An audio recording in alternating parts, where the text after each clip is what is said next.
Welcome to Game Day in the Region on the Region Sports Network, streaming live on the internet at regionsports.com, facebook.com/regionsports, and youtube.com/regionsports, and on the IHSAA Champions Network. We come to you today from LaPorte High School as Region Sports Network presents coverage of the Class 4A Girls Basketball State Semifinals round here at LaPorte High School between the Noblesville Millers and the Valparaiso Vikings. Michael Brenner here on site to bring you all the action along with the coach, Doug Nelson. Doug, we got a good one on our hands today. We do. Again, another one, another 4A battle here with a lot of talent on the floor. Again, we're going to probably see a lot of points and a lot of up and down, and going to come down to little things, but no better place to be than LaPorte, Indiana right now. Well, we're trying to figure out who's going to be the Final Four in the state. We had whittled it down to the Final Four in the North. That has been whittled down to 3 at this point, and we're going to drop it down to the final 2 in the North at the conclusion of this one between Valpo and Noblesville. We were supposed to start right around 12 o'clock. We're going to be slightly delayed as we have a patron here from the crowd that is receiving medical attention at the moment, so we are just slightly delayed here at LaPorte High School, but it gives us a chance to talk about these two teams, Noblesville Millers, probably the odds-on favorite. If you're looking at the entire crop of teams that were playing today here at LaPorte, Noblesville would probably, if you were to look at your odds-on favorite in Vegas, probably your odds-on favorite to win today. Yeah, again, they come in, they play the toughest schedule in Indiana. Of all 400-plus teams, they have the toughest schedule.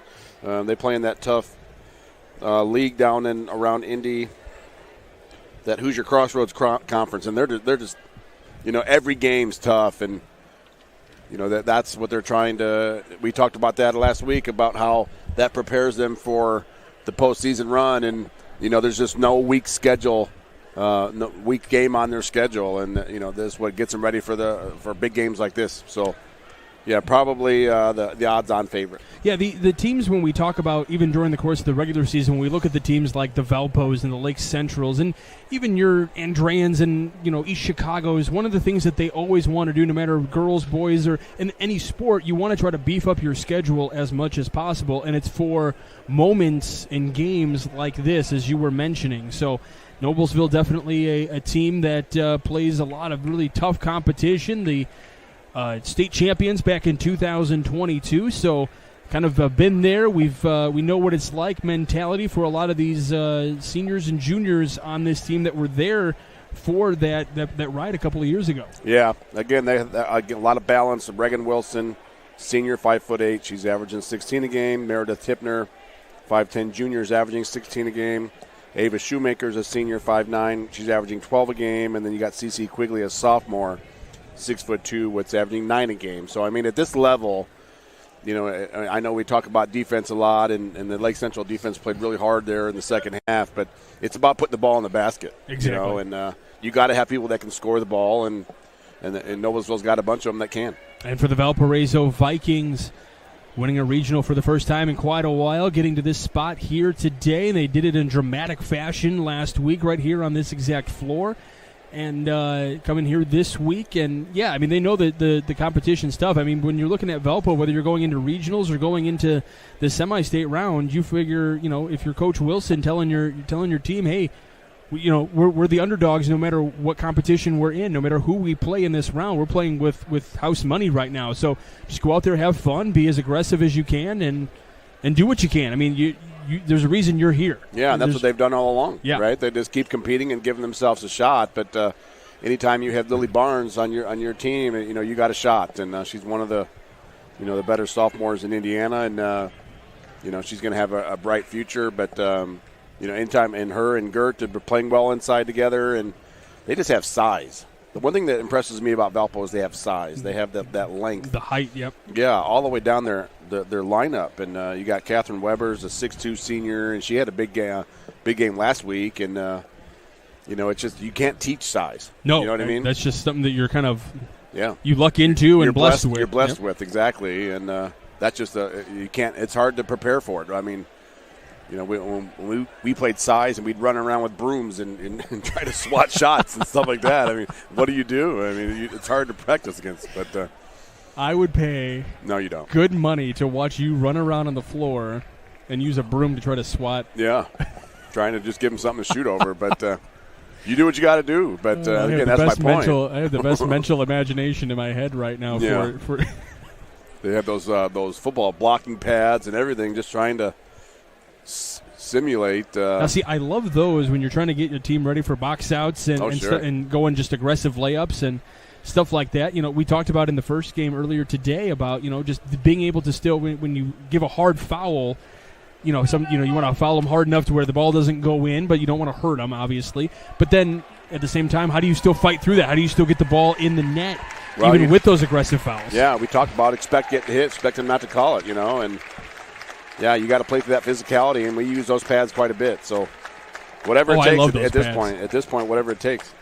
So the officials are, as Valpo comes out here to sit on the bench out of the locker room, the fans cheering for them, but said we were in a little bit of a delay for a medical issue for a patron who seems to be okay. I can see her, she's responding to questions. I believe she may have hit her head. I've seen some other people signal that, so we're hoping the best for her. She appears to be they appear to be Valpo fans, so we are certainly hoping for the best to make sure everybody's okay. And I think this is more precautionary than true seriousness, so yeah. But we're going to treat it as seriously as possible as medical officials are attending to her, and again hoping for the absolute best. And I'm going to say this about the region. The region is the best because not only are there people from LaPorte obviously helping, medical side. There's people from Valpo that are talking, but there's people from Lake Central. People just trying to make sure that they can help out that may have some experience with whatever issues, and that's just the great thing about Northwest Indiana. And I'm sure this happens other places too, but Northwest Indiana is our home, so we appreciate the hominess that comes with that and the camaraderie and the help that comes between communities, and that's the best thing about Northwest Indiana, in my opinion. Yeah, again, we kind of talked about that last week, and I know it's on the court and off the court, but when your team's knocked out, you cheer for the other people in the region, and that's what this what we see right now is that off the court right now where people are coming to lend a hand in any way they can. A lot of green in the stands here to represent the Valparaiso Vikings, and then you got the black to represent Noblesville Millers.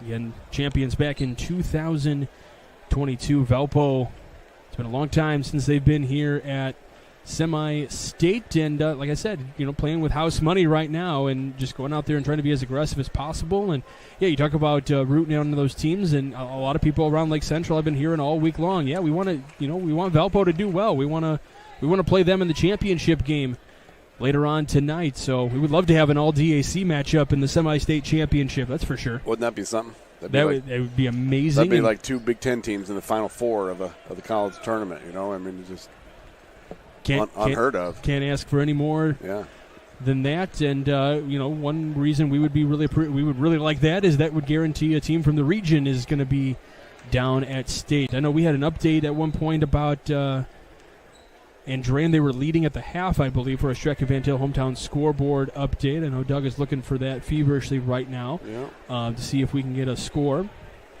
So we'll get that score in just a second. But I got to give a little bit of a shout-out here. You've been looking. We use these as resources all the time.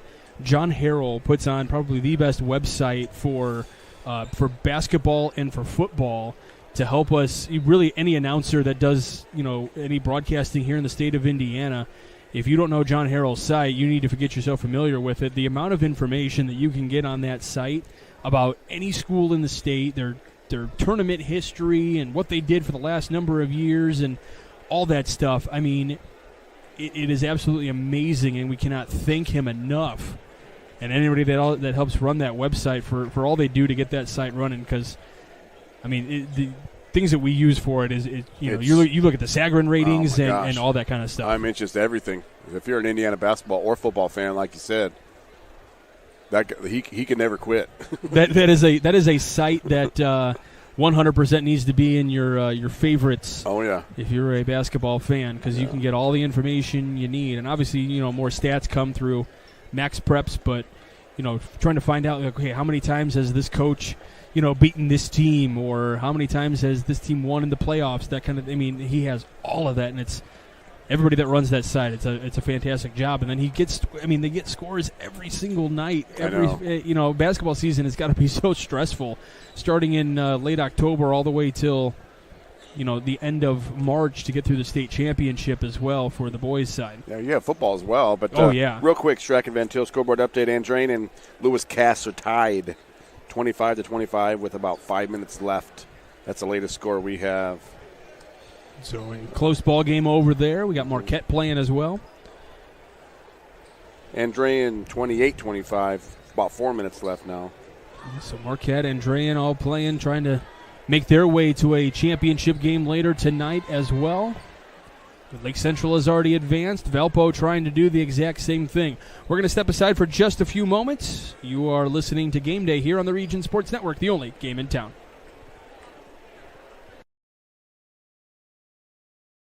Value Flooring in Valparaiso is a family-owned business with over 20-plus years in the industry. Located at 708 Silhavy Road, Value Flooring is open Monday through Saturday, offering a wide selection of flooring options and installation. With knowledge and experience, Value Flooring can also assist customers on a personal level by coordinating colors and by selecting the right products for their lifestyles. The number to call is 548-2705, and the website is valueflooringonline.com. How far would you go to live another game night in the region? Well, lucky for you, you don't have to go far at all. At Region Sports Network, we have a collection of over thousands of games, ranging from last week to the 1960s. Now, you can relive the thrilling victories, heartbreaking defeats, and all the things that make Region Sports so great. Talk to us here at RSN and help us remember the region. Please visit Remember the Region with the link on the screen or through our link tree found on all of our social media platforms. Hashtag Remember the Region.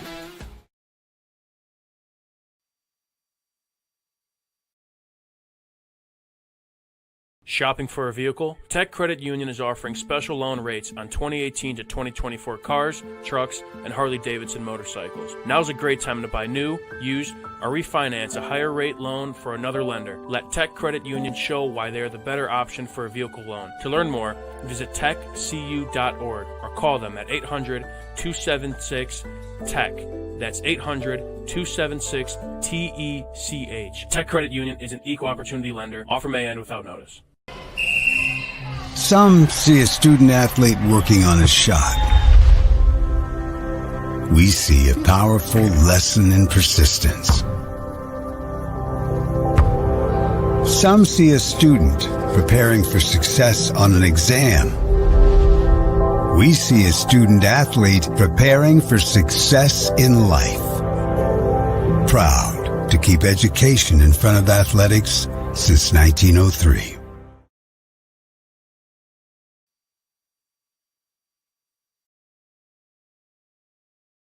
When life keeps you busy and you can't get to the store, shop online with Strack and Van Til To Go. Our to-go service is easy to use. Register using your rewards account information, fill your virtual cart, and choose delivery or pickup. Once your order is in, our own Strack and Van Til team preps your order with care. With our to-go service, you can earn reward points and save time and money with our online coupons and weekly ad prices. Life made simple, shopping made easy. For more information or to sign up, visit shop.strackandvantil.com. Hi, I'm Crowell Company's Lantern Man. I'll cover your motorcycle. I'll be with you on the water. I'll be with you on the snow. I'll cover your insurance needs wherever you go. I'll be at Crowell Agency from 9 a.m. to 9 p.m. As Crowell Company's Lantern Man, I'm your insurance superhero. Crowell Companies, the insurance professionals in Highland, Maryville, and Michigan City.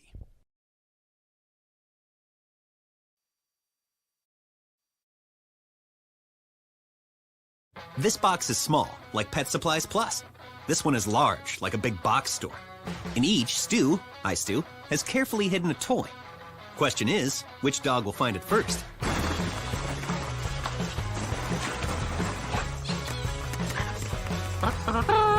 Ta-da! Moose, no! You were so close.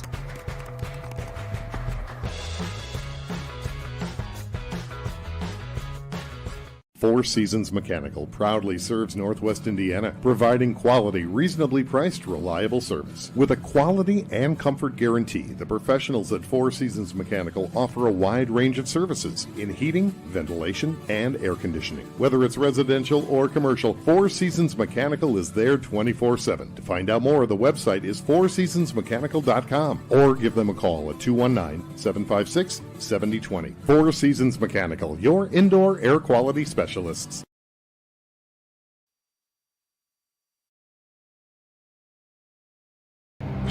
Some see a student athlete working hard in the weight room. We see a future leader learning there are no shortcuts to success. Some see a start to a swim meet. We see the starting blocks for life. Proud to keep education in front of athletics since 1903.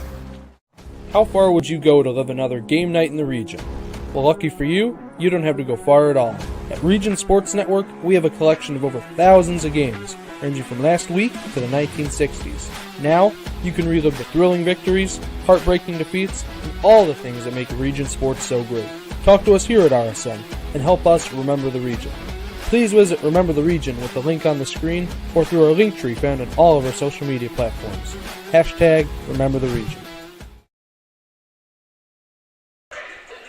Welcome back as Value Flooring presents coverage of today's Class 4A Girls Semi-State Basketball Semifinal right here on the Region Sports Network. Value Flooring, creative experts you can trust. Visit valueflooringonline.com for more information. All right.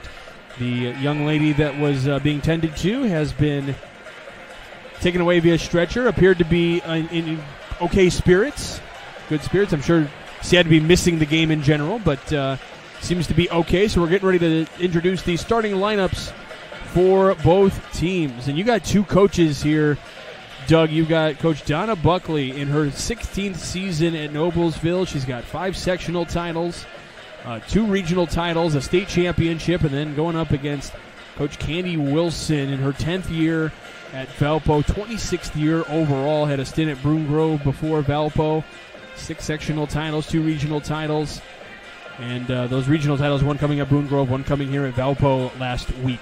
Yeah, a combined over 700 wins. I mean, at this level, you know, you had, again, we thought you had Coach Parker and Coach Up at the first game. I mean, there's no secrets, and it's all the dudes now. There's no hiding and ducking, you know, and hoping for a weak draw. It's you can hope for some lucky breaks. Quality here. You can hope for some lucky breaks, but yeah, we are in the final stages, wrapping down who's gonna be in the state championships. Our Strachey Van Til hometown scoreboard updates tells us that both Andrean and Marquette were leading at our last updates. Yeah, Marquette's up 38-34 with about a minute and a half left. So trying to go to a championship game tonight, as they are starting to introduce the non-starters in the game today.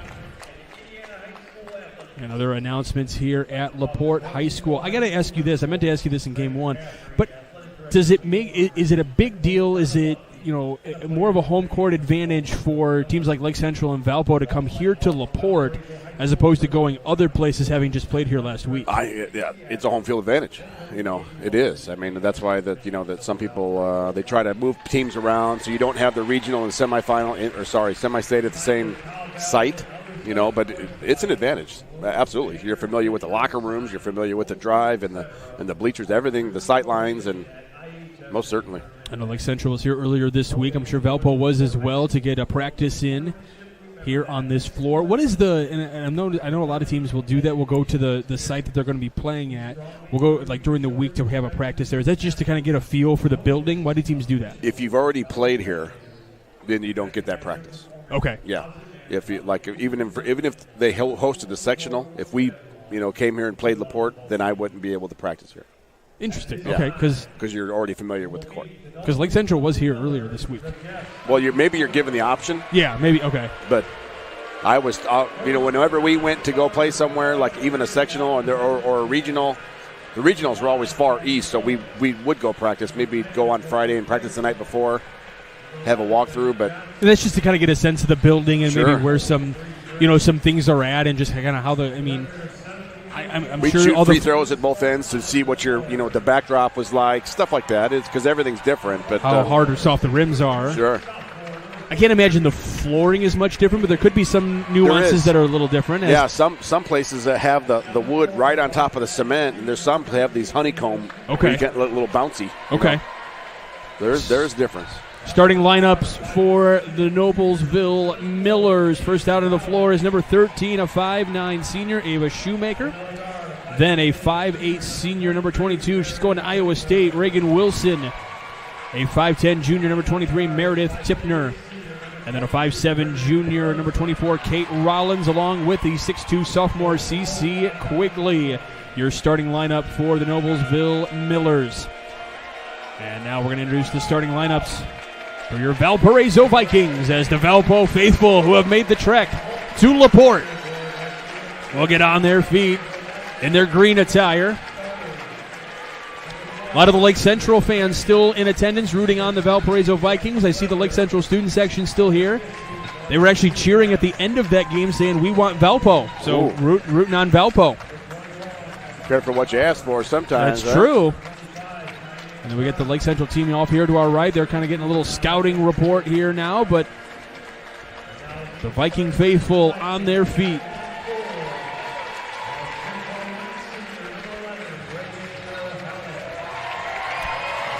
First out onto the floor, number 11, Reagan O'Halleck, the 6'1 senior. Next onto the floor is number 10, the 5'7 sophomore, Cadence Clark. Then onto the floor, number 31, the 5'8 junior, Mackenzie Wasserman. And now the sophomore, the 6' sophomore, number 23, Lily Barnes. And rounding out that lineup is number 30, the 6' senior, Becca Gert, who had that big game-leading shot to put Valpo ahead and eventually the win. It was an inbound pass, and she was right on that right block over there, wide open, and put it home. And a lot of times, it's a pressure situation because you're like, it's so easy, but yet you could be too strong or too soft with it, and it doesn't go in. Yeah, sometimes you're more open than you think, and you kind of panic and freak out. And rush it from time. Yeah. So, all right, we are ready to tip things up. We appreciate you tuning in to this audio-only broadcast here of the semi-state semifinal. Our game time forecast, our Economy Electric Heating and Cooling game time forecast, 22 degrees, but it's plenty hot here inside Slicer Gymnasium. Noblesville gets the opening tip. It'll be Reagan Wilson to bring it up across the floor. Gives it up to Rollins now. Open three for the start, and it's a big hit for Ava Shoemaker to start things up. That was way too easy. That was just a simple stagger screen on the weak side. They're chasing Barnes. They're going to play a little box and one here, Mike. 4 people playing a zone, and they're going to chase Lily Barnes. And a three put up to answer. Real quick, Strack and Van Til scoreboard update. Andrain is a winner, 35-25, so they advance. And Drain advancing to the championship game tonight. And Marquette is winning 38-34 with 30 seconds left. Another 3 attempt put up for Shoemaker. Couldn't get it this time. So Valpo brings it back in transition. Clark with it now in the right wing. Gives it up to Wasserman in the right corner. Had it tipped out. It goes out of bounds. Yeah, you don't want to put the ball over your head. And if you're Valpo, you want Lily Barnes to go screen people. Have her screen people to get people open, and then that would eventually get her open because they don't know if they chase the cutter.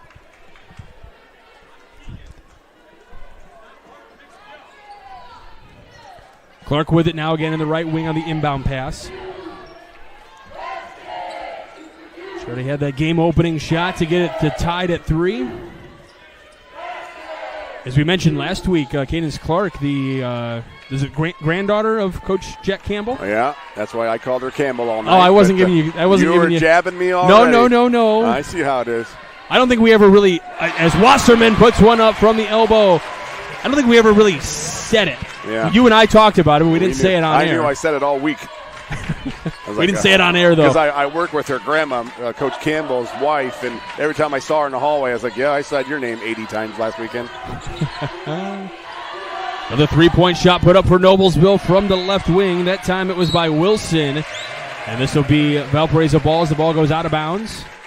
So Valpo up 5-3 to start things up here. And anytime anybody but Barnes scores, that's a plus. That's a good thing. But they're going to chase her around all night. But like I said, Barnes has got a screen to get Clark open. And Barnes fights her way through a tough defense. Skip passes all the way to Gert underneath. Tries to put one up off the window. Couldn't get it to go. A little too short on the put-up attempt from the right side. Trying to go coast to coast. And she goes up and in. Meredith Tipner tips it in. That was an aggressive move there by Tipner. She went through about 3 Valpo kids. Somebody's got to step over and stop the ball. And she fought her way through the defense for sure. The foul is going to be on Wasserman, her first and the team's first of the quarter. So for the old-fashioned three-point play is up and good for Tipner. So now a 6-5 lead for the Millers. Here at Slicer Gym here in LaPorte. Clark having a hard time getting it over the timeline. Can't get it to get over. And Coach Buckley catches it on the in front of the bench to save that one. She was open. And they found her. And probably in range. She probably could have shot it from where she was at. That's what I'm saying. Shoemaker with the ball, but she gets fouled. So this will be the second team foul against the Valparaiso Vikings, and it is against Cadence Clark. Right in front of her grandpa, too. Proud grandpa. Just retired. Yeah, ceremony yesterday. Over at Chesterton last night. High school, Long-time baseball coach and girls basketball coach. Pulling up for a long-range jumper on the run. Reagan Wilson hits the three. Yeah, that's why she's a Division I player. Probably Indiana All-Star. Going to Iowa State. Barnes with it now. Wasserman able to collect in the right corner. Barnes gets double-teamed. Has to fight through that. I guess if you're the benefit for something like that is Wasserman puts one up and in. Big shot for Wasserman. From the right block. If you are getting that double team that Lily Barnes is getting, and we have a timeout here, as going into the corner, Wilson was about to get trapped big time and probably lose a possession. So she calls a timeout. It'll be, I believe, a 30-second timeout. So we'll keep it right here on the Region Sports Network. Yeah, but Coach Campbell, a longtime coach for baseball and girls basketball as well, spanning many, many years. Retiring from baseball this past season, and then now after this season, retiring from the girls' side of basketball. So I'm sure it was a nice. You were there last night. I'm sure it was a nice ceremony for him. Oh, great ceremony. He received a nice little plaque. His family came out. My goodness, to think about doing something for 50 years. You know what I mean? How much the game has changed. How many people he has affected in a positive way. He's just he's a region legend. Well, and just to be able to have a coach last, I mean, we talk about coaches lasting like 2-3 years at places and stuff like that, but when you can get many years, and like these two coaches here, as Wilson again, this one airballs into the Valpo student section, but just to be able to get these years for coaches, as we talked about last week, coaches aren't just coaches, they're counselors, they're friends, they're parents in a lot of ways as well for a lot of kids. Yeah. They don't make him like Coach Campbell anymore. That's for certain. Trying to feed it down to Wasserman on the left block. This one tipped out. Barnes able to keep it on the side. Ball still loose. And we have a possession for Valpo, it looks like. Yep. Oh, we have a foul call, excuse me. Foul on Noblesville. So that'll be their first. And it will be on Wilson. So her first. Losing that possession, but then all of a sudden, like trying to just still gather and keep that possession alive to an extent. Kept pushing Noblesville's way. Oh, Halleck trying to put one up. Can't get it to go.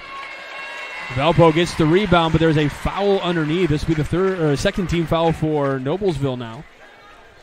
That's an area, I think, from block to block. Valpo's got to get something out of that because, like we said all year, they're pretty big. And most teams, they're going to have that advantage. Given to Barnes from the left elbow. Can't get the shot to fall. Ball comes down to Tipner for the rebound. Wilson will bring it across the floor. They come right to left on the floor to Noblesville. From our vantage point, I should say. Wilson with the shot fake way deep, and now we'll have a hold here. This time it'll be against Barnes. I like how Wilson, every time she catches it, what's her first thought? Shoot, right? I like that. I like that. Our officials today, by the way, Joe Rudolph, Robert Childers, and Tim Smith. Shot first attitude. I love that.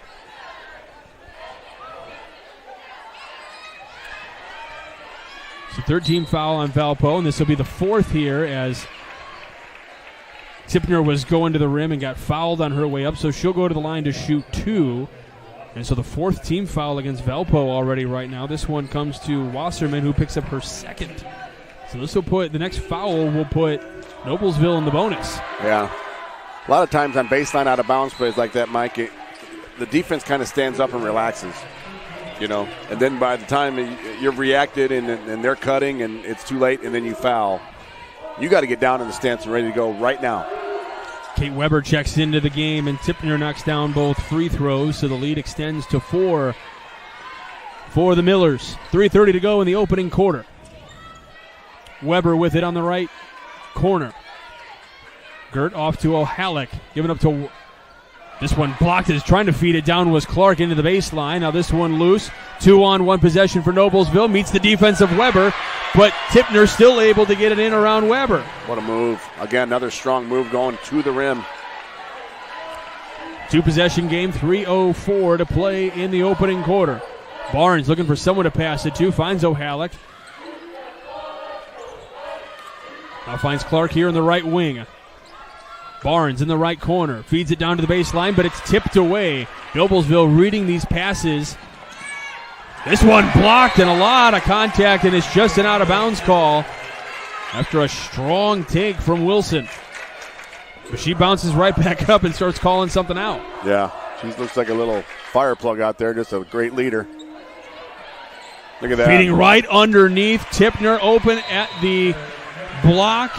Gets another bucket, and it's a timeout taken by the Valparaiso Vikings, who trail by 8 early on in this one. It'll be a 30-second timeout, so we'll keep it right here. This gives us a chance to tell you that we've got awards we're going to hand out at the conclusion of this game.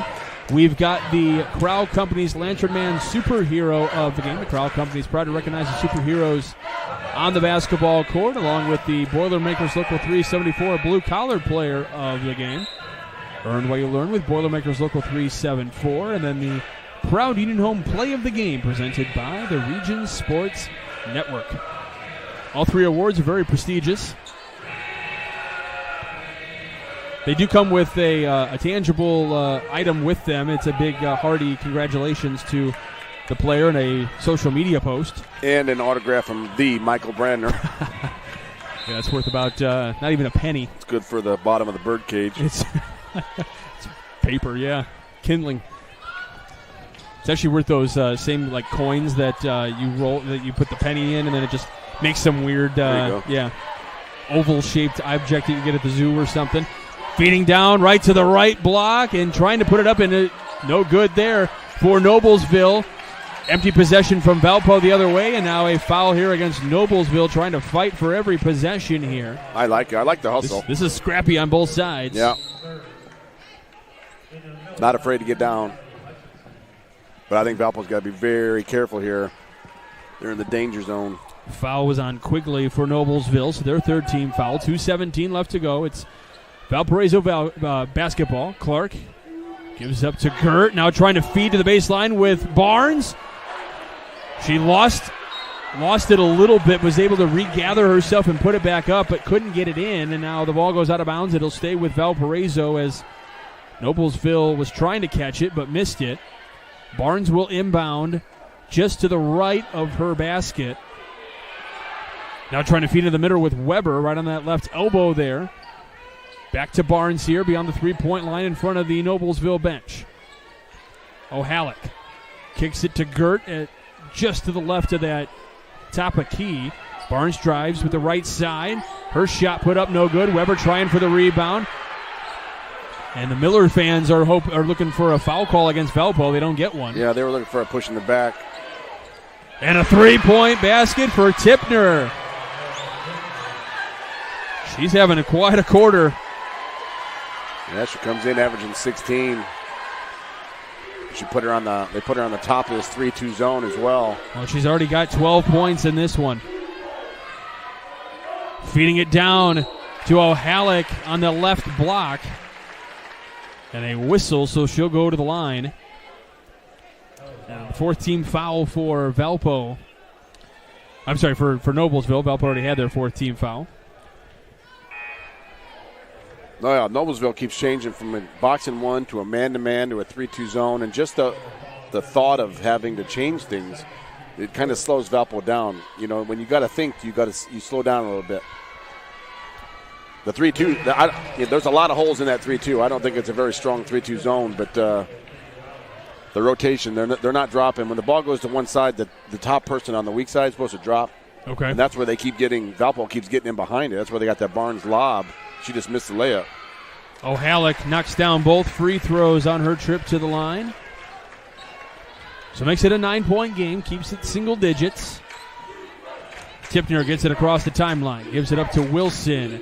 Just to the left of the Slicer logo on their side. Back to Tipner in front of the volleyball line. Gives it up to Tipner, who stops at the free throw line. Her shot just short. Rebound comes down to Quigley. She gets fouled on her way up, so she'll go to the line. And this will be the fifth team foul against Valpo here the quarter, with 57.7 left to go in the quarter. Yeah, that's the second on Clark. You gotta, again, that's one of those things when the ball goes up, you gotta find a body and go block out. First free throw is good for Quigley, so she gets her first point of the game. Makes it a 10-point game. And that one rolls in on the second free throw attempt. So 11-point game, just under a minute to play. Barnes gets across the timeline, gives it to Clark on the left side. Now feeding to Weber on the left block. This one tipped in the air. Volleyball match inside the paint. Comes up by Noblesville. Wilson up against O'Halleck. Kicks it to the right side. Driving Rollins, and she is fouled on her way up. So Valpo feeling a little foul happy here in this first quarter. I think they're a little frustrated from the offensive end. You come down and take it out on somebody on the defensive end. That's kind of a silly lack of discipline foul there.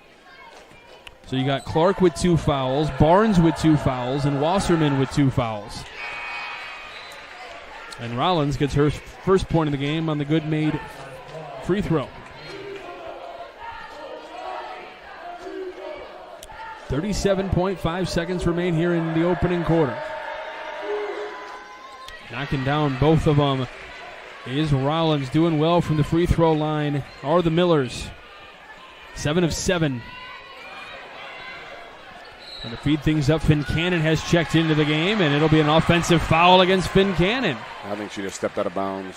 Oh, I thought it was a foul. Excuse me. I thought I saw the official signal the other way. But, yep, out of bounds, so it'll be off of Finn Cannon. And Barnes is coming back in with 2 fouls. I think Coach Wilson knows that she's got to be on the floor here. They got to keep her in this game here.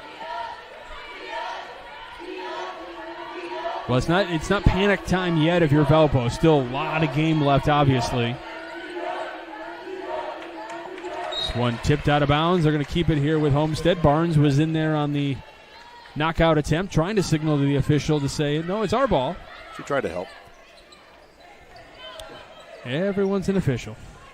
Tipner with the inbound pass. 15 seconds to go. They'll hold for the final shot. Wilson now with it on the left side, just to the right, or just to the left at the top of key. Wilson drives to the right hand. Thought about kicking it out, but keeps it. Rebound attempt on the missed shot from Quigley. Gives her first field goal of the game. And that's how the first quarter comes to an end. A 24-9 lead for Noblesville. You're listening to Game Day here on the Region Sports Network, the only game in town.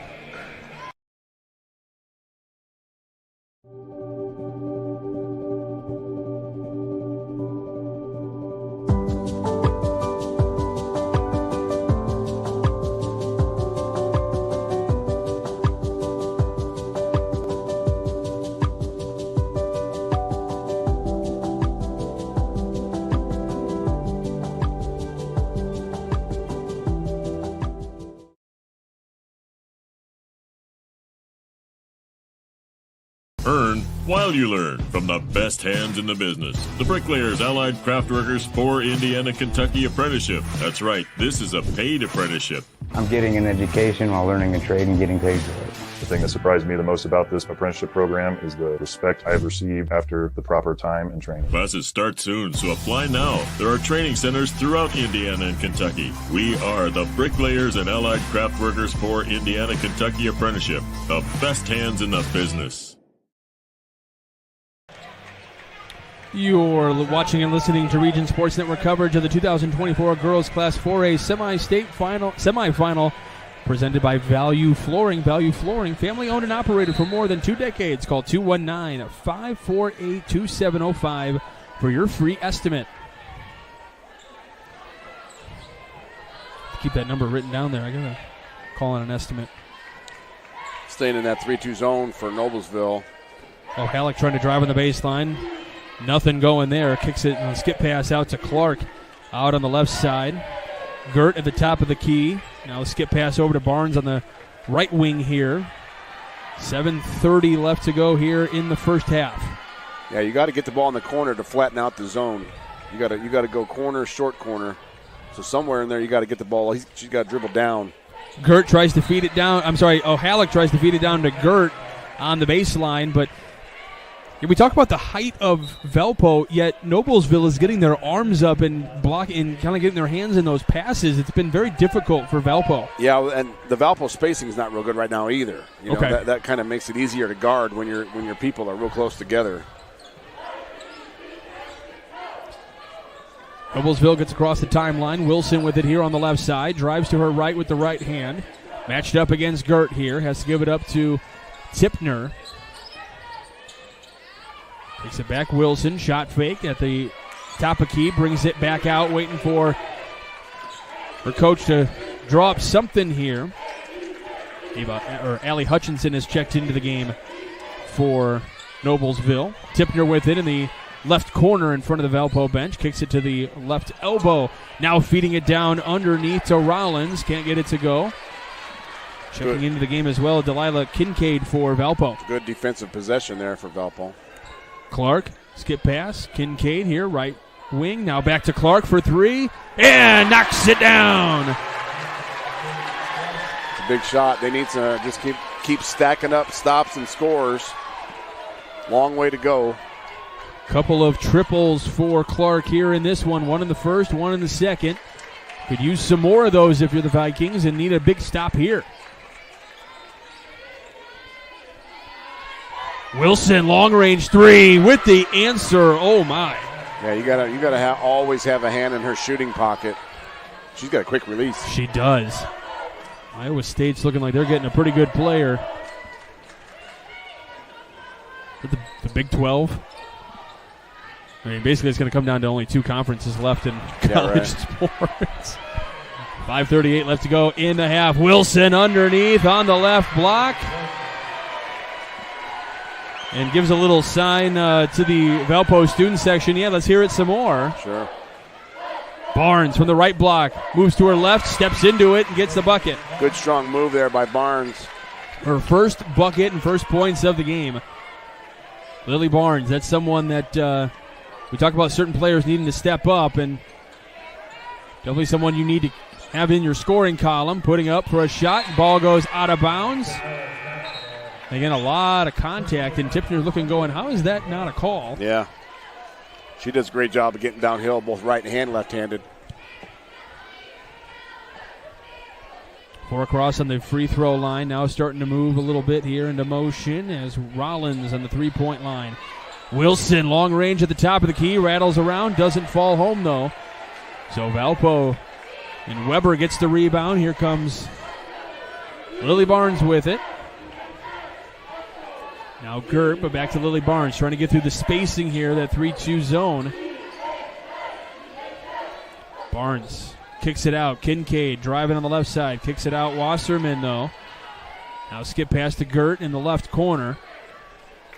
Yeah, they had the zone broken down a little bit, just nobody attempting the three. Barnes goes for it. It's offline. Rebound comes down to Tipner. Yeah, Valpo's, that's not really their game, right? They're a lot about the inside game and that intermediate range. Kick to Rollins, now over to Hutchinson and around the perimeter.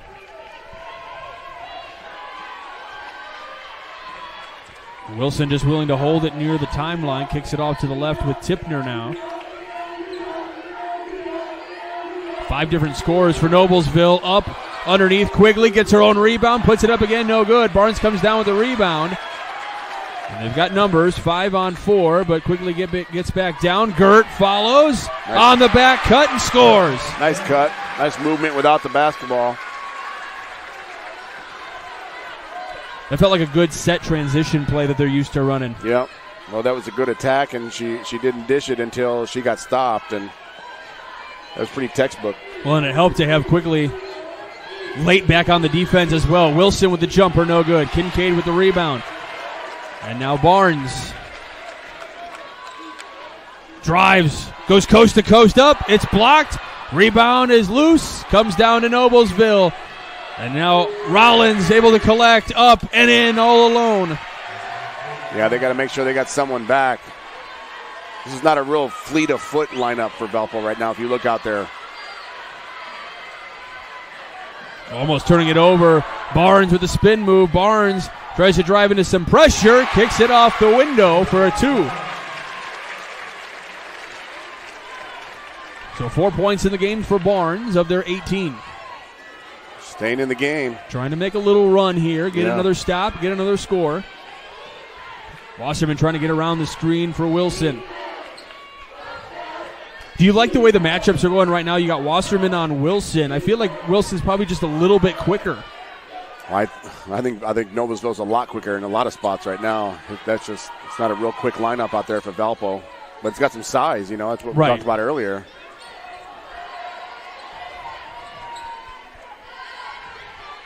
Passing around the perimeter, Wilson with it near the timeline. Valpo still with strong defense. Nothing, no holes available and no cuts available to be given. Wilson looking to penetrate, stops in front of the lane or in the paint, and it drops down. Wilson is just no fear. Yeah, they go in the lane hard, and it all started with that little head fake, right? She did a really little subtle head fake to get the defense to stand up a little bit.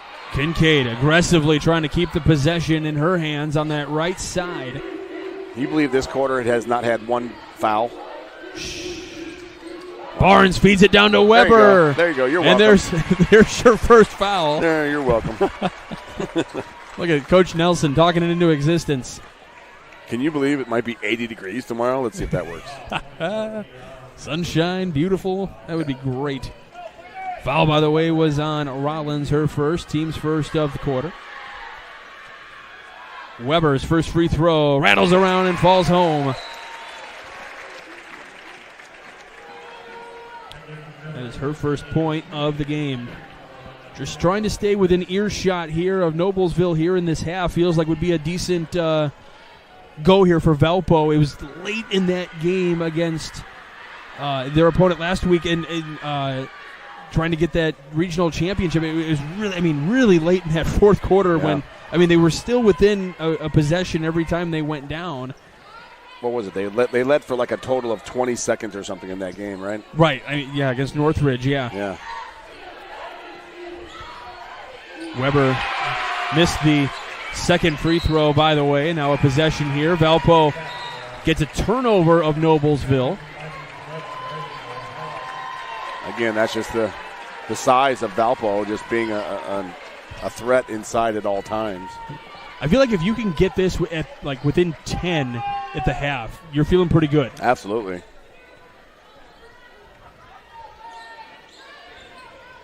Kincaid here at the top of the key. Gives it up. O'Halleck tries to drive, and that's going to be a travel. Yeah, too much dribbling there. She had one more pass. I feel like she got stuck between trying to figure out if she wanted to pass it or dribble with it. Yeah. Wasserman was open. One more pass to the wing. I think that was the right play there. 60 seconds to go here in the half. We'll bring you the meat of the matter at the half as well.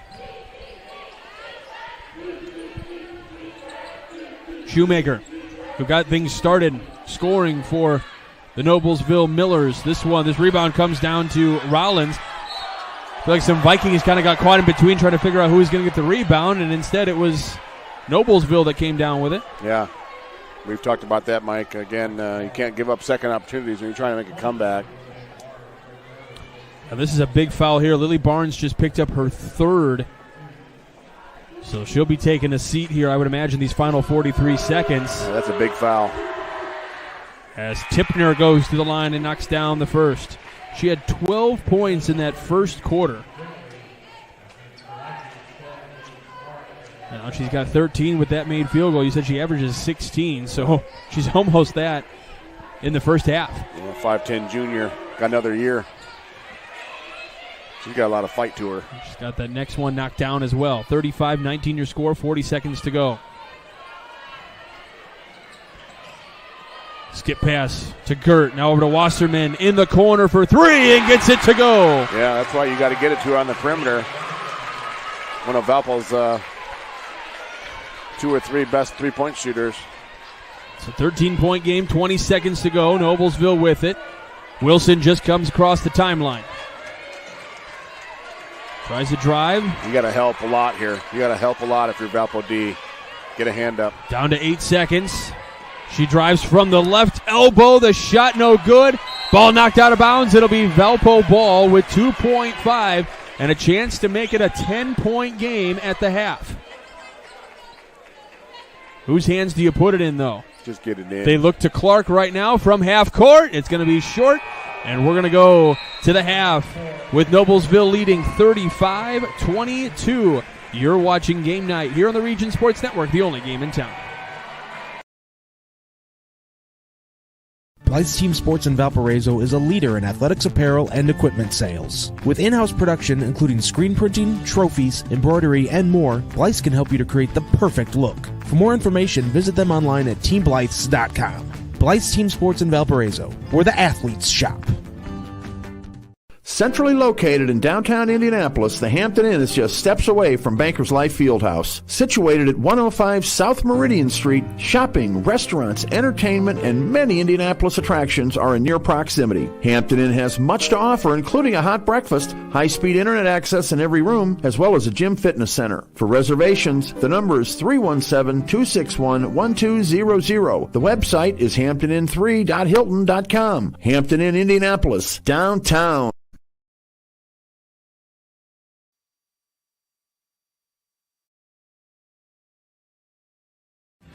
Thinking about what to do after high school? Consider a career with Boilermakers Local 374. As a Boilermaker apprentice, you'll earn while you learn. We offer excellent wages and benefits, and as part of our no-cost hands-on apprenticeship program, you'll learn from the best in state-of-the-art training centers and on the job. Become a union Boilermaker and get on your way to a great career. Find out more, visit www.local374.org or call 219-845-1000. With electrical services from Economy Electric Heating and Cooling, you can radiate the perfect amount of light and energy into your home. From rewiring and code upgrades to ceiling fans, lighting, security, and more, Economy Electric Heating and Cooling's trained electricians will make sure you can enjoy your home on full power all the time. For a free estimate on electrical work, call Economy Electric Heating and Cooling at 219-923-4441, and you can visit them on the web at forajobdoneright.com. That's the number 4ajobdoneright.com. Welcome back as Value Flooring presents coverage of today's Class 4A Girls Semi-State Basketball Semifinal right here on the Region Sports Network. Value Flooring, the region's flooring experts. Exceptional value, exceptional service. Check them out on the web at valueflooringonline.com. All right, Noblesville leads at 35-22 at the half. And we've got today's meat of the matter. So it's a 13-point lead for Noblesville. Coach, how are they doing it? Well, again, it comes down to being able to put the ball in the basket, and they have kids that can score in many different ways. We've got Reagan Wilson, like we said, the Iowa State-bound guard, that she can shoot it, from beyond the volleyball line. And they've had, Meredith Tipner, who's attacking the basket very hard with her size, again, and what do they shoot? What are they shooting there, Mike? Well, from the field, they are shooting 41%. From beyond the arc, 44%. From the free throw line, though, this is important. 9 of 9, so 100% from the free throw line. And then that's for Noblesville, 10 rebounds compared to Valparaiso, 5 rebounds, 9 turnovers. That's a big number for Valparaiso right now because Noblesville is capitalizing on those turnovers. Yeah, and they're shooting the ball pretty well when Yeah. they're getting shots off, but that's just a matter of their turnovers. And sometimes you're like, they kind of catch you off guard to begin the game, and now Valpo's kind of settled in. Right. So you're not, you're kind of climbing uphill the entire time, but hopefully it's not too late for Valpo and they can chip away here. Well, we've kind of said on other games where it's kind of like you need, and we're not condoning violence here on the Region Sports Network, but you need to get that punch in the mouth and to start the game. And kind of felt like Noblesville came out, got that 3-point basket, and it just kind of, for Valpo, it's just kind of like, whoa, what just happened here? Yeah, right. And that was kind of that quick little punch right there that they needed. But now Valpo, like you said, is settling in. I was going to say during our break, I felt like that was overall a good second quarter for Valpo to try to get back into this and make it a 13-point game, because the way it was starting, this one could have been, over 20 at the half. Yeah, again, sometimes there's a big difference between watching people on film and then, like, you see in real life, you're like, oh, my gosh, he's quicker than I thought. Holy moly. You know what I mean? And a lot of it has to do with the people they're going against. So you kind of, how good are they relative to the team that they're playing? That kind of thing. And again, when we talk about how they play the toughest schedule in the state this year, it's hard to judge that. And that's what happened, I think, in that first quarter. You're like, okay, all right, well, let's go. We got to crank it up a little higher than we thought. That's how I feel about you whenever I work with you. I'm like, oh, he is a better analyst than I ever met, than I know. Yeah. All right, we're going to take a step aside here. That has been your Meat of the Matter presented by the Region Sports Network. We're going to take a little time out here. We got about 5 minutes left of the half. When we return, we'll bring you some more notes and nuggets and some scoring on the other side of the break. You're watching Game Night here on the Region Sports Network, the only game in town. Value Flooring in Valparaiso is a family-owned business with over 20-plus years in the industry. Located at 708 Silhavy Road, Value Flooring is open Monday through Saturday, offering a wide selection of flooring options and installation. With knowledge and experience, Value Flooring can also assist customers on a personal level by coordinating colors and by selecting the right products for their lifestyles. The number to call is 548-2705, and the website is valueflooringonline.com. How far would you go to live another game night in the region? Well, lucky for you, you don't have to go far at all. At Region Sports Network, we have a collection of over thousands of games, ranging from last week to the 1960s. Now, you can relive the thrilling victories, heartbreaking defeats, and all the things that make Region Sports so great. Talk to us here at RSN and help us remember the region. Please visit Remember the Region with the link on the screen or through our link tree found on all of our social media platforms. Hashtag Remember the Region.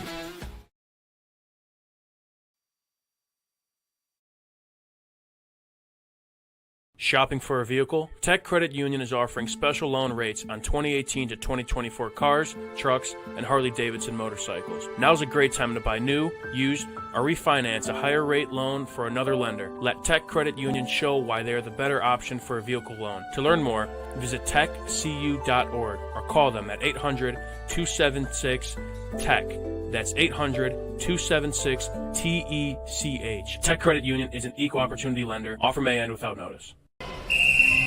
Some see a student athlete working on a shot. We see a powerful lesson in persistence. Some see a student preparing for success on an exam. We see a student athlete preparing for success in life. Proud to keep education in front of athletics since 1903.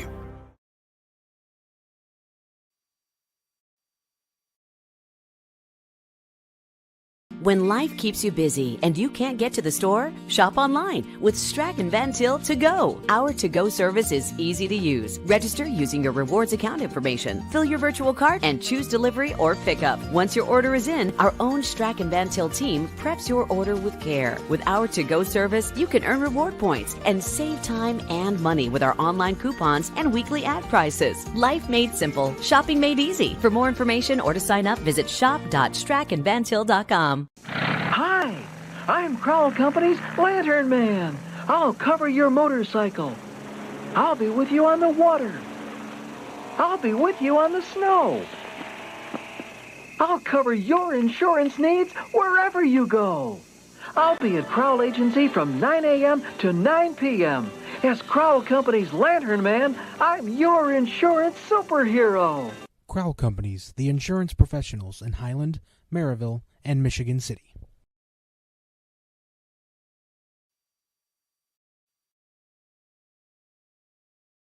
This box is small, like Pet Supplies Plus. This one is large, like a big box store. In each, Stu, hi Stu, has carefully hidden a toy. Question is, which dog will find it first?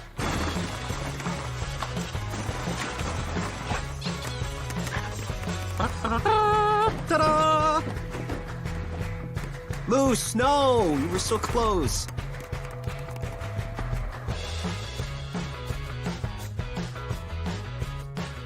Four Seasons Mechanical proudly serves Northwest Indiana, providing quality, reasonably priced, reliable service. With a quality and comfort guarantee, the professionals at Four Seasons Mechanical offer a wide range of services in heating, ventilation, and air conditioning. Whether it's residential or commercial, Four Seasons Mechanical is there 24/7. To find out more, the website is fourseasonsmechanical.com or give them a call at 219-756-7020. Four Seasons Mechanical, your indoor air quality specialist. You're watching and listening to Region Sports Network coverage of the 2024 Girls Class 4A Semi-State Semifinal presented by Value Flooring. Family owned and operated for more than 2 decades. Call 219-548-2705 for your free estimate. Start of the second half here at LaPorte High School between Valpo and Noblesville. And we got a Streck and Van Til hometown scoreboard update for you. We found out we are the final game of the semifinal rounds of the evening, so all eyes are tuned in to these two schools to find out who is advancing in the north to take on Lake Central. Yeah, down south, Lawrence Central beat Plainfield 48-34, and Center Grove beat Franklin 45-33 in the 4A. For 2A, Andrean's going to face Fort Wayne Lures tonight in the championship. And in 1A, Marquette Catholic is going to face Clinton Central, who defeated Union City 42-18. So, again, as we said, there's no weak draws left. Absolutely not. All trying to get a chance to go down to Indianapolis next week. Starting it up is Shoemaker again to start the second half this time. She opened up the scoring to start the game with a 3, and now she starts the second half with a 3. Yeah, you got these first couple minutes. Valpo did a good job of fighting back a little bit in that second quarter. You got to be very careful here these first couple minutes. It kind of feels as Clark tries to answer, hits the back of the board there and goes out of bounds. It's kind of one of those things where Valpo was probably wishing that halftime had not come. Yeah. Because they were on a little bit of a roll of their own. Right.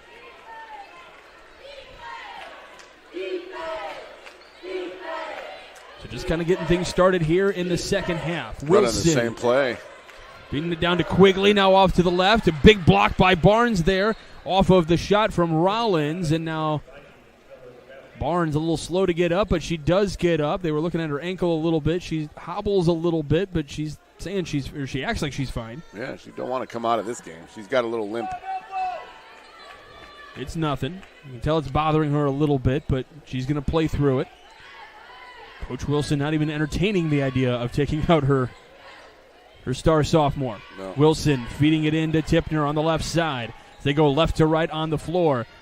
And this one kind of just thrown in the air. Rollins hoping for a call. Doesn't get one. Barnes moving just fine on the left side. Puts up a shot just too strong off the window. And teammates trying down for the rebound. It's Tipner that comes down with it. Yeah, I've said it, but I really like Tipner's game. 5'10", she's long, she's active on both ends of the floor, inside and out. Shoemaker tries to get another bucket, but can't get it to go from long range from that left side. Yeah, Valpo can't afford to have too many empty possessions here. They got to put points on the board. Barnes on the cut. Can't put the basket up, but she will go to the line to shoot 2. The first foul of the second half comes to Noblesville. I think the wind tunnel might be a little stronger this week than it was last week. It is indeed. We'll tell them to crank it up just a little bit higher for tonight, you know. We don't want to change things too much. No, for we us, wouldn't want that. We wouldn't want to make things easy. So Noblesville and Valparaiso duking it out here for a chance to go to the semi-state championship tonight at 7:30 Central Time. And that'll be an offensive foul against Lily Barnes, and that is huge because that is her 4th foul. Trying to do too much on her own. Great defense trying to just hold their ground there. And Coach Wilson basically kind of looking, going, hey, there's nothing. I mean, there's not much we can do here. Yeah, what are you going to do? I can't have you foul out of the game here with only 2 minutes into the second half. Shoemaker, Quigley, Rollins, now to Wilson on the right block. This one rattles in and out, and it'll stay here with Homestead. Yeah, Wilson's posting with Noblesville, excuse me. Posting up inside, showing off her inside game. So Wilson will inbound. Feeds it over to Tipner. This one tipped in the air by Tipner, and she's able to regather. And that's Valpo fans are looking for a travel call, but it's not. I mean, it's a right call to keep that. She lost it in the air, but she can regather it. She is allowed. So Wasserman had this one tipped out of bounds.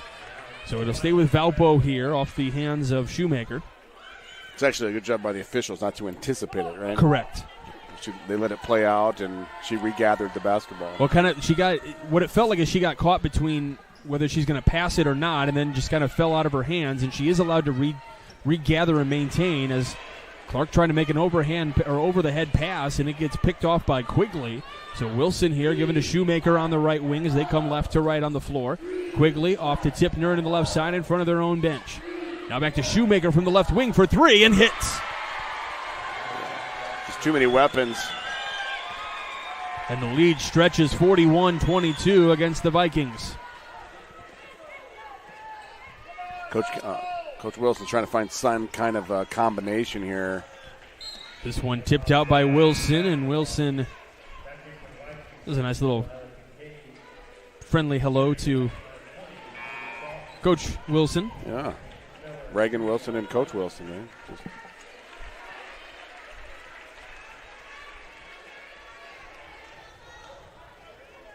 Again, I know we've talked about it, but I think what really comes into play is just the fact that Noblesville has got 0 weak teams on their schedule, having the number one team. And we talk about that all season. We start that conversation even in November, how important it is to have that beefed up schedule.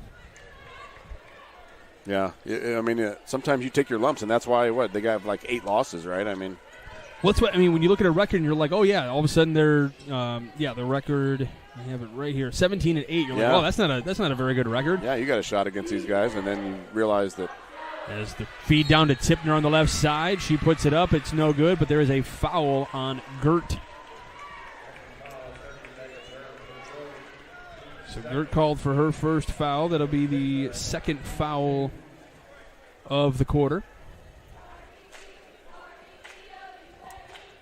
Tipner can't connect on the first free throw attempt. That is the first missed free throw of the game for Noblesville. And again, we talked about it in the first game as well. Something also that you're kind of feeling out in that first half is a little bit of different officiating styles as you get officials from different areas of the state converging into one spot. And for some, they think, well, everything should be called the same. Well, it's not. Right.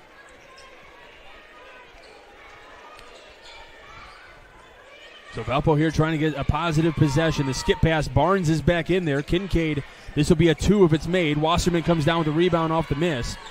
Give back to Barnes. Barnes feeding to O'Halleck here in the right corner. Skip pass to Kincaid, who tries to drive on the left side. Here's Wasserman inside the three-point arc for a 3. A box out here, but it's going to be a foul against Wilson. A little too strong on the box out for O'Halleck. Or against O'Halleck, I should say. So Reagan Wilson called for the foul. Yeah, Wilson, you can block out, but once they jump up in the air, you can't go underneath them. That's a dangerous play, you know. Barnes, left side. Trying to feed around, trying to feed it to Gert, but there's going to be a kicked ball called.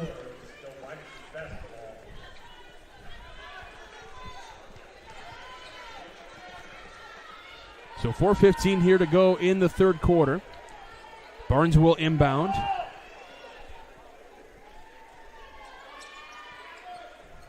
Feed into O'Halleck here. Barnes thought about that 3, wanted the 3. Now out to Wasserman. O'Halleck here inside the paint, puts up the right-handed floater, and it goes. I think this is one of those spots where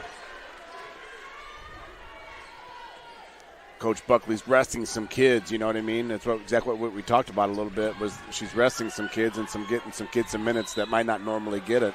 And no basket as there's a foul against Tipner, and Tipner's like, excuse me, what? Yeah. A little travel. But, yeah, I think she's giving some kids some minutes here and resting some of her starting five, which is a smart move. Right. You know, we talked about that first game, second game, who's got the advantage. Rest. Gert meets the defense in the foul against Shoemaker. That'll be her third. So I guess it's going to come down to kind of a little bit of a situation of, you want to rest your starters because they want to be in good condition for it, but at the same time, does sitting for that length of time kind of get them out of stretch? But I mean, the teams that played at 10, that team would really be out of sync, you would think. I think, again, we've talked about that in the past, Mike. The statistics really favor the team that played first.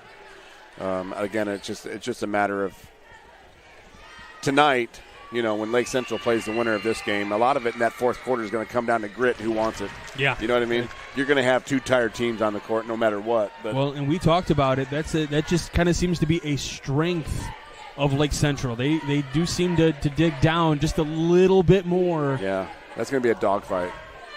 Wilson for three, no good. Got a little bit of a bump, no call though. Here comes Barnes back down in transition.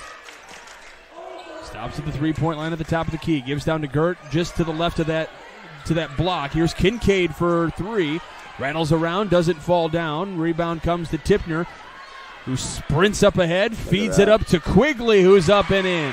Again, I know I'm bragging on her. I just really like Tipner's game. That was how you do it, right? You are allowed to respect teams outside of the region. It's okay. All right. Well, I like Noblesville. That's a nice area. We forgive you. Kincaid for three. She can't knock it down. Ball out of bounds. And they're going to say it was off the hands of Gert. You spend a lot of time in the Indy area, that area. I do not. That is booming. You want to talk about a booming place? Just my son's girlfriend lives down there in Lebanon, and pretty soon between Lafayette and Indy is going to be one big neighborhood. It's unbelievable how much that place is blown up. So you're talking about booming and blowing. You're talking about the size of the population. Unbelievable. And factories and jobs, and people are getting out of the city and into the suburbs. And I don't know if the farmers appreciate it, but a lot of money down there. Well, the foul here. Looks like it's probably going to be against Reagan O'Halleck. If it is, it'll be her first. It may not be, though. It may be against Wasserman. Nope, sorry, Kincaid. It's one of the people on the floor. Yeah. She's going to get a break. She had some good minutes there, Kincaid. She did. Third team foul for each team. Now, 2:20 to go here in the third. Tipner stops, kicks it off to the left side. And a 2-point basket is good for Hutchinson. 5'9" sophomore. That's the thing we talk about with some of these teams, just how young some of them are, and if they're getting in this position when they're this young, they just reload. We're gonna be seeing quite a few of these teams. That's like you said. What they won it in 2022. 2022. Yeah, that's right. Homestead winning back in 2017. Right. Lake Central, you got to go back all the way 30 years back to 1994 with their last championship. Valpo, no state championships. They made it a couple years in a row under Greg Kirby. Yeah, they made it. They haven't won semi-state since 2000. Is that Valpo? Yes. I think that was the year they lost to Ben Davis in the state championship, and Davis was one of the best teams in the country. They had that Shira Eli girl. The region teams always seem to run into that. They do so well. Yeah. And then, bam, here's the number one team in the country. Yeah. That's Indiana for you. I think she went to play at Tennessee, and her brother ended up being quarterback at Tennessee or something ridiculous. They were loaded. Barnes in the left wing. Hands off O'Halleck. I'm sorry, this is Gert in the paint. Can't get the jumper to go. Kicks it out Wilson. They're moving fast in transition down the floor. Wilson kicks it out to Tipner for three. It's no good. Rebound attempt by Quigley. And there's going to be a foul underneath, and this is going to be against Gert. There's another one. CC Quigley is a 6'2 sophomore, just active, big post player that's physical and can get up and down the floor. Apparently I don't pay attention very well. The foul is against Wasserman. Or at least maybe I saw Gert and the officials saw somebody else. Well, and I was right. They were wrong. Tipner up and foul again. Is that against Barnes? Nope. Okay, good. She was in the area. That's why. I think that was on Catherine Weber. Okay, yes, it is. I'm gonna be done predicting who they call Just it. Keep calling out names. You have a 20% chance of being right. A 1 in 5 chance. That is the 5th team foul, by the way, against Valpo. So bonus the rest of the way here in the third for the final minute 20.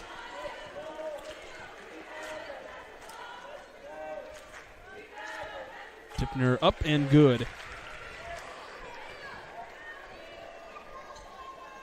Did she make the first one? Nope. She missed the first one, made the second. All right, I was writing things down in my book. Clark in the left wing in front of her bench, trying to find somebody open. Skip pass goes to Wasserman, top of key. Now the Barnes here in the left wing. Kicks it out to Gert here in the left corner. Skip pass picked off by Reagan Wilson, but it goes out of bounds. And look at that anticipation by Wilson. Just flying around. Coach Buckley almost took a charge over there. I would, too, to protect my Division I basketball player. Stay off there. And she scoots back and makes room for Lily Barnes. And both these coaches look like they could still go back out there and play for a little while. I bet they had played in their day. Weber driving on the left side. Trying to find, she picks up her dribble. Barnes finds it, left block, kicks it out to Wasserman, has it blocked on a three-point attempt. She gets it right back, though. Drives inside the paint, right-handed floater, doesn't go, but Weber is there to put it home. Way to stay with it. A perseverance, keep battling.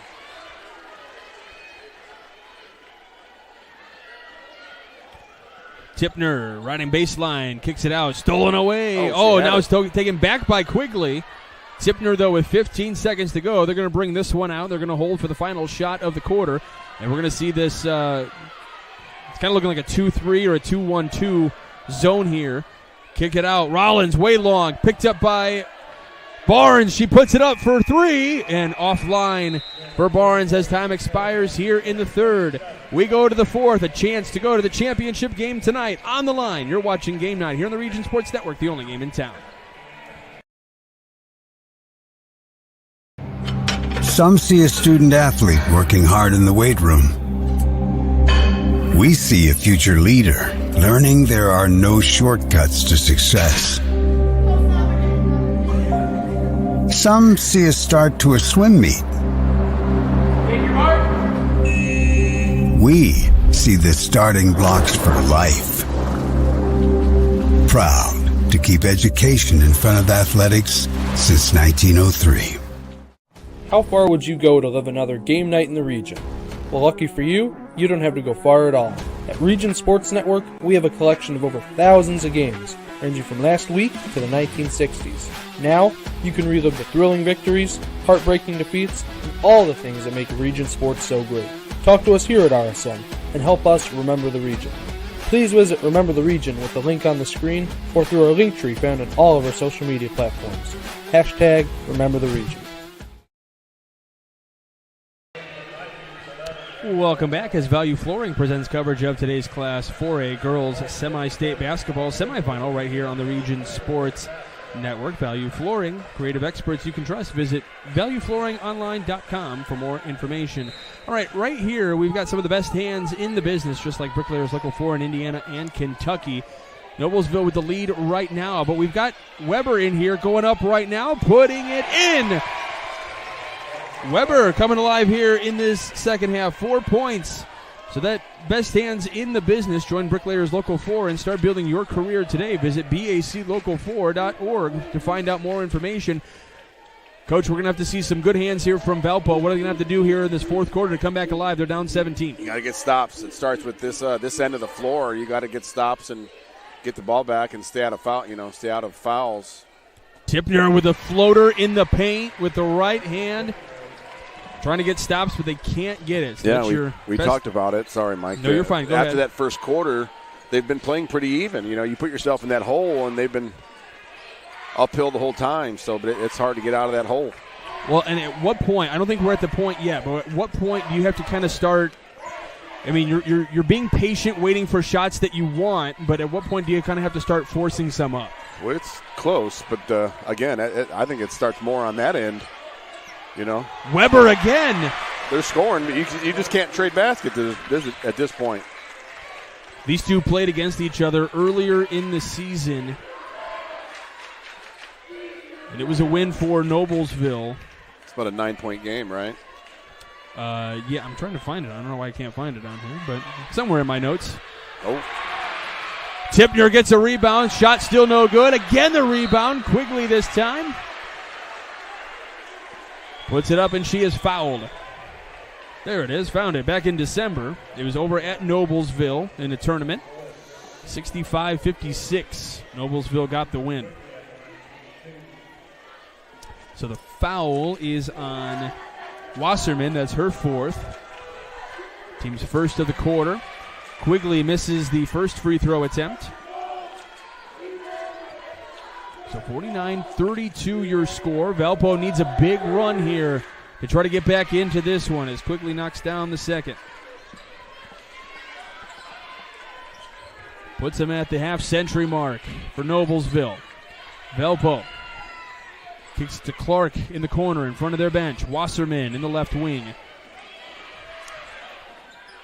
Weber gets smothered when she gets the hold of it right now. She's also getting held out of the view of the official. That's what Weber is telling the official right now, like, hey, my jersey's getting held every time down here. Yeah. Noblesville comes in averaging 57 points a game, so they're ahead of schedule. They had, 24 at the end of the first? Yes. So, like I said, Valpo's slowed them down here since then, but... Well, we talked about you need to be able to get that first, slug punch right to start things up, and that's exactly what Noblesville did. Long-range three for Wilson, rattles down. And that, you just can't defend that. It's such long range. Not much you can do on that one. Right, I'm sure Coach Hupp's seen this, I think he's resting his kids now, get them off their feet, but... As Clark puts one in from the right side. His kids are very aware of who can do what for Noblesville. And like I said, it's so different from seeing it live as it is on video. Well, and we talked about this too. One of the tough things as Barnes goes down, and there's going to be a blocking foul against Noblesville here. I will refrain from guessing who it was. It's who I thought it was, but I didn't want to say it. Tipner is the foul call. But anyway, so you have to win game one to get to game two. So a lot of your film for the week is going to be against game one, your opponent for team one. And how much do you really get to watch film of team two? I mean, obviously you have to wait to figure out who that is, but how much time do you spend during the week looking at that? You have to spend a little bit of time, I would think. Oh, yes? Sure. And obviously your conference opponents with Valpo. Barnes puts one up for three from the left side, no good. Kincaid comes down with the rebound. It happily rolls into her hands. She puts it up and in. Yeah, somebody, maybe one of the assistant coaches had the job of preparing a scouting report for Valpo, and somebody had the job of Noblesville. So they'll go with that, and better than I. What are they going back home right now? What did they do? Did they get a? I did not. That's a pretty good drive, an hour drive. It's an hour drive. So do you think they went all the way back home, or did they find a spot out here? Or? If I had to guess, I'm saying they're probably staying out here in the LaPorte area. Yeah. I will confirm that and give you the answer so that's in our championship game at 7:30. Yeah, so that's my point is maybe they went and grabbed something to eat, take a shower, and then going to do a scouting report, but at least get off their feet for a little while. Well, they were over here just to our right, kind of watching the first half a little bit, and they started filtering out near halftime. Quigley at the line to shoot two free throws. She makes the first. A foul was called on Weber, her second, and team's second of the quarter. The year we went to regionals, when it was a 2-game regional, we were in Rochester. So that is farther away from home. We didn't have a choice. So you win the first game, and then we fed the kids and allowed, go get off your feet, shower, and said, okay, we're going to have a meeting at this time and watch some film and go over a scouting report and get on the bus, and we came over. But that's a little different when you're that far away from home. Full timeout taken by Noblesville as another bucket for Tipner goes in. We're going to step aside. You're watching Game Night of the Region Sports Network, the only game in town.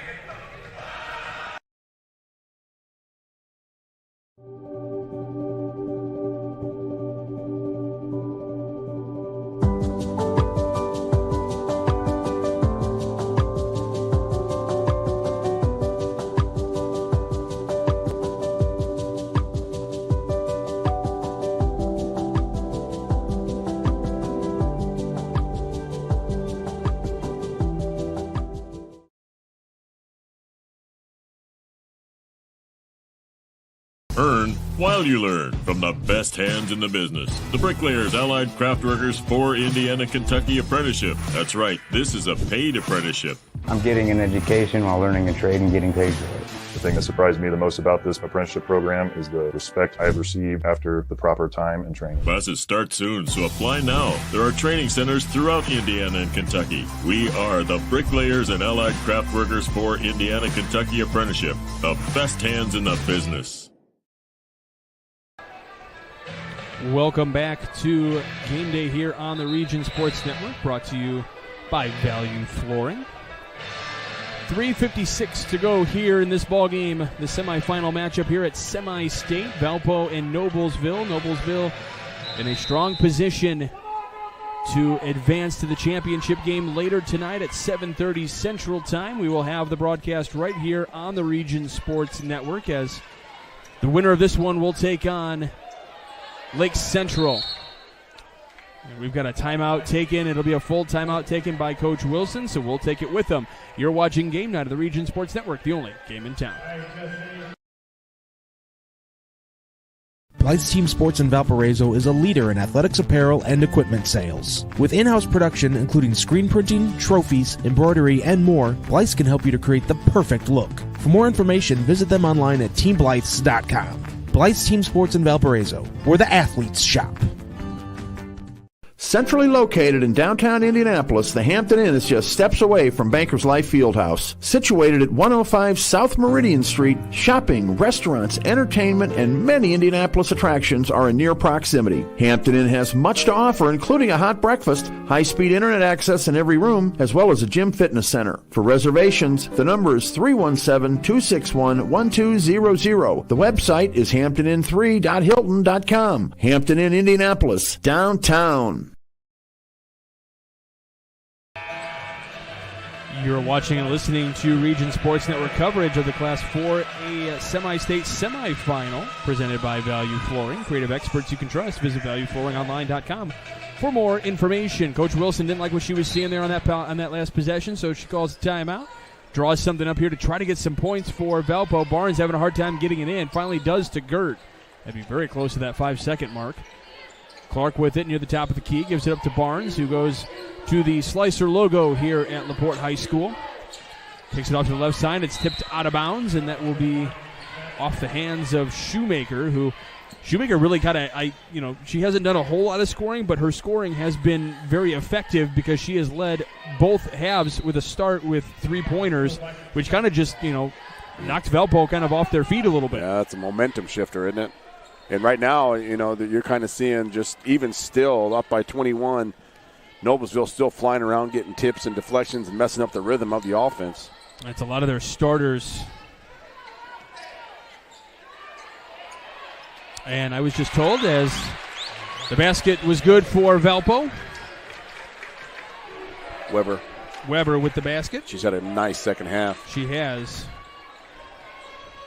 8 points for Weber here in the second half. 9 points total on the day. I was just given a message that Lake Central is staying in LaPorte today and staying off their feet. There you go. Thank you for the update. You got feelers out everywhere. Wilson for 3, no good. Rebound comes down to Kincaid. Multifaceted. Well, you got to have connections in this business at all facets. Barnes on the left side, trying to drive, puts up the right hand. It rolls off the back iron. Gert puts it back up and in. They're competing. Back to a 17-point game. Yeah. Kind of late for a big run, but it can start now, and it's got to start with getting some steals here quickly. Got to get stops. And you can't continue to let Noblesville have a foul from behind, and that'll be against Barnes, and that will be number 5. And she will get a big hug from Gert. Now, these are normally kind of a little bit more emotional moments, but the nice thing if you're Valpo, you've got Lily Barnes, just a sophomore. She's just a sophomore, and that's the hard part. She knows she's going to be able to. You're never guaranteed. The spots like this. So this could be the last time she's in a spot like this. But at the same time, And it's hard, and we talk about that. We talk about the winning team so much, but it's the finality of the losing team. Right, we talked about that last week. I know it. It's just so hard, and we've talked about it in football too. It's just such a life lesson. Quigley with the ball now for Noblesville on the right side. 2 minutes to go here in this one. Valparaiso down 17. They're running the open post and running the pass and curl. It's called a two-cut. Trying to feed in here. Clark going to be called for the foul. Feel confident in saying that one. There you go.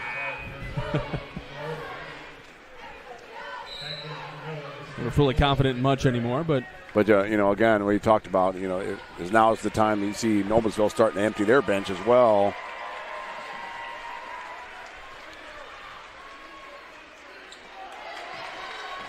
Gert with the steal. Up.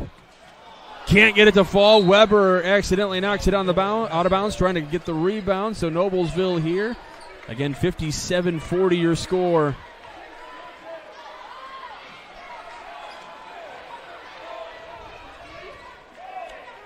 It was Todd Iwema that gave us that update, so thank you, Mr. Iwema. Good burgers there, man. Going over to Hutchinson with the basketball. 90 seconds left in this one. And Noblesville kind of can play the keep-away game a little bit if they want to stop the clock. It would have to be from a Valpo foul, and in a situation like this, you may want to stop a little bit, but are you really going to be stopping it? Are you going to build up the foul numbers, I guess? Again, you're going to see if they're going to put seniors in or take some out and get them their recognition they deserve, Wilson with it. Gets fouled there by Gert. Under a minute to play. Gert's a senior. Maybe you can take her out and give her one last standing ovation and that kind of thing. Here goes Coach Wilson. She's going to do some of that now. Yep, she's going to empty the bench a little bit here as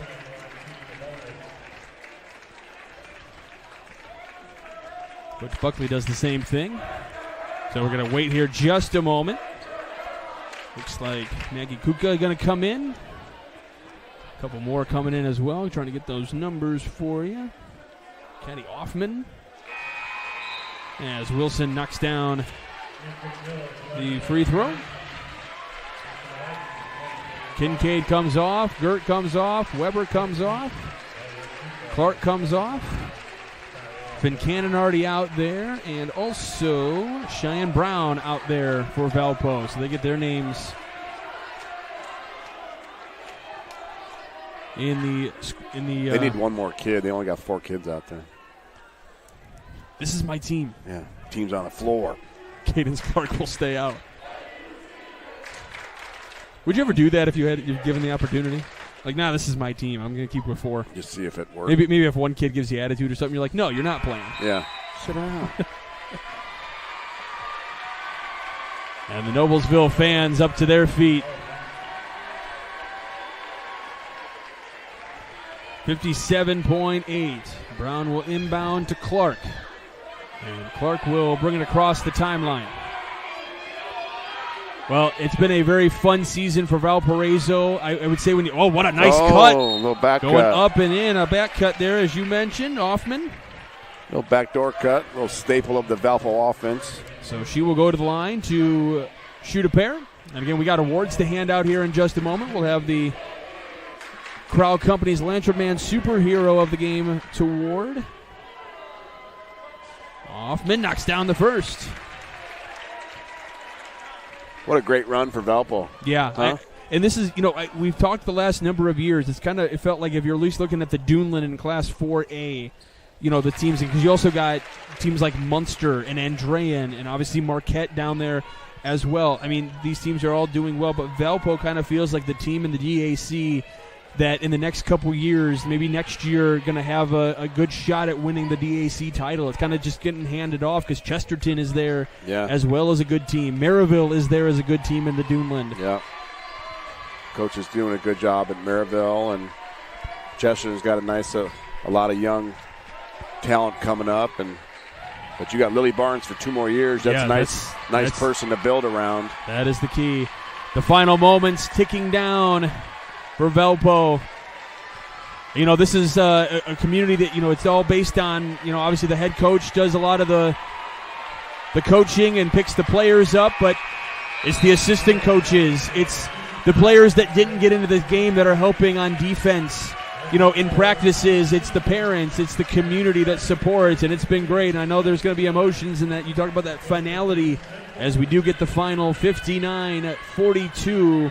Noblesville moving on to face Lake Central later on this evening for a chance to go down to Indy. But Valpo has a lot to look forward to. I mean, if I were to look at this as kind of like a program as it's building, they're ahead of schedule. Oh, sure. In my opinion. Yeah. We said Coach Wilson's done a good job there. There's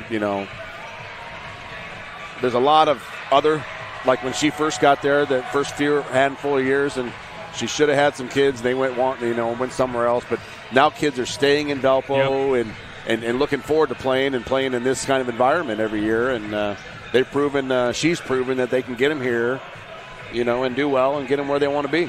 Well, and you're just you're using Lily Barnes as kind of like that focal point and to build around that in a lot of ways. She goes, to a regionals her freshman year. Now she's in a semi-state her sophomore year. This experience is only helping her build and grow. And, when you look at her stat line, 4 points, over 10 rebounds in the game. So she at least had double figures in something, but really held off the scoreboard. And that's kind of a big deal for a team like Valpo that kind of runs through her offensively.